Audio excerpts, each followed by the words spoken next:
I want us to react to and discuss a clip of Joe Biden's new CDC director, who apparently thinks that extreme government intrusion and authoritarianism is like funny and just LOL, and basically admitted that her decisions were not rooted in science. So the backstory is that Biden has picked Mandy Cohen to succeed Rochelle Walensky as the next CDC director.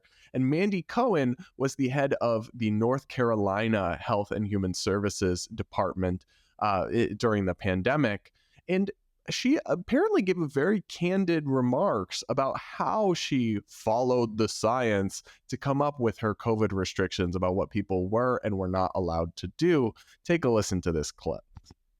So I would call, probably the person I called most was the Secretary of Health and Human Services in Massachusetts. She worked for a Republican governor just to, but you know, when she was like, "Are you going to let them have professional football?" And I was like, "Nope." And she's like, "Okay, neither are we." You know, it was like conversations like that. So, or I'd be like, "So when are you going to think about lightening up a mess?" They're like, "Next Monday." I'm like, "Okay, next Monday." So I was pretty disturbed by the kind of casual laughter with which she discusses like letting people be free. Like, haha, are you gonna let them have professional football? LOL, no. Like, that is just such a petty level of like authoritarianism. You're just so casually tossing around the fact that you're going to restrict people's freedom and take away the things that make them happy, and you think it's like funny or cutesy, and you're like gabbing with your gal pals who are the authoritarians in the other states. Like, oh my gosh.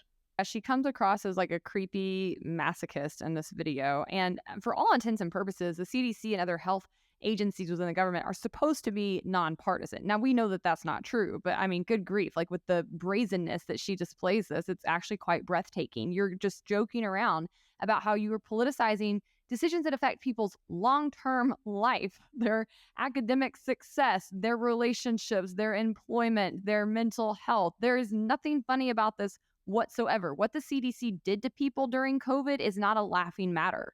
It's something that there needs to be accountability for. These kind of people should actually have to answer for the decisions they made, especially when they were completely divorced from the science and were being made on political grounds, which we know a lot of them were. They were behind the scenes getting together with people like Randy Weingarten with the teachers union to make their decisions and then claiming they were based on science. No, they were always based on politics. If she wants to come out and say this publicly, that's great. I would love to then take it a step further and push her for just how many of these decisions were based on those kinds of metrics versus the actual science. And I think that that's something that should preclude her from ever being able to be in charge of this kind of agency. And I don't know, do they vote on her? Does she have to get approved for this, or he could just install her?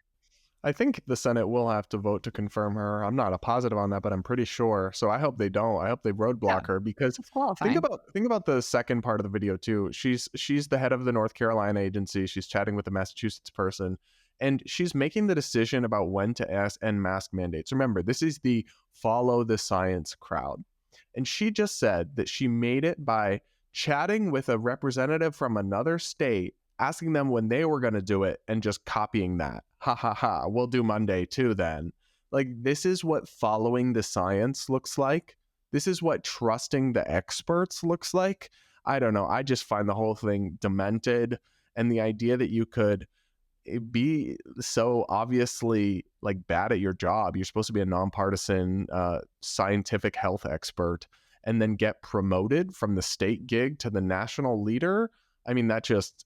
this government in a nutshell, huh? They just keep failing up. And I think that there's this, it makes me so mad how flippant people are about the mask mandates now. They're just like, oopsie. No, not oopsie. There was never anything to back this up. And you put them on small children.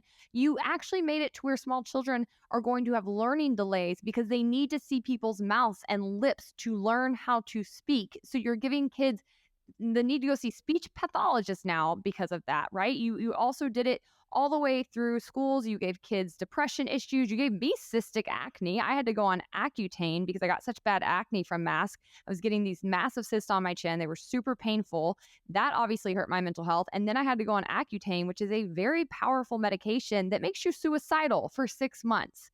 These kinds of things should not be taken lightly. It really actually pisses me off that they did this to us and made it to where you couldn't go around in polite society. You couldn't go to a gym. You couldn't work out. You couldn't do a number of things that were good for you because of these mask mandates. And now they're like, fun times. Nope. Disgusting. Absolutely Terrible. disgusting.